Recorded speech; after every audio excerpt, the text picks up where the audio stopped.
இன்றைக்கி மறுபடியும் அதுக்கு அடுத்தது போய் இஸ்லாமிய சிறுபான்மை மக்களை வச்சு என்ன திட்ட விடுறாரு அப்படிலாம். யாராக இருந்தாலும் அது மாணவி. அவங்க வந்து நீங்கள் சொல்கிறதுக்கு அவங்க பதில் சொல்கிறாங்க. பேப்பரில் பார்க்குறாங்க, ட்விட்டரில் பார்க்குறாங்க, இன்ஸ்டாவில் பார்க்குறாங்க, பல இதில் பார்க்கும்பொழுது நீங்கள் விஜயை திட்டின இந்த மாதிரி விஷயங்கள் வரும்பொழுது இயற்கையாகவே அவர்கள் அதற்கு பதில் சொல்கிறார்கள். ஒருத்தர் மட்டும் நிறைய பேர் சொல்லிட்டு நிறைய பேர் சொல்கிறாங்க. ஒரு அம்மா, நான்லாம் பல இதில் பேசுனது ஒரு அம்மா அப்படியே மேடையில் சொல்லிடுச்சு. நான் இதுதான் சொன்னேன், விஜய் ஒரு 50 வயது கடந்தவர், 51 வயசு என்னமோ ஆகுது. அவருக்கு ஒரு 22 வயசில் ஒரு பையன் இருக்கிறாப்புல, அவர் டைரக்ஷன் துறைக்கு போயிட்டார். ஒரு 18, 17 வயசில் ஒரு பொண்ணு வெளிநாட்டில் படிச்சுட்டு இருக்குது. அப்போ அதற்கு தந்தையாக இருக்கிறவர் இந்த வர்ற மாணவ மாணவிகள் 17, 15 வயசு இருக்கிறவங்க.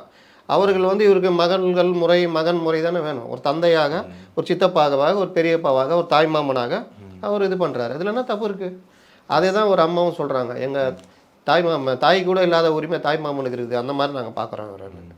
அதனால் வேல்முருகனுடைய இந்த மாதிரி விஷயங்கள் வந்து ஏற்றுக்கொள்ளப்பட முடியாது.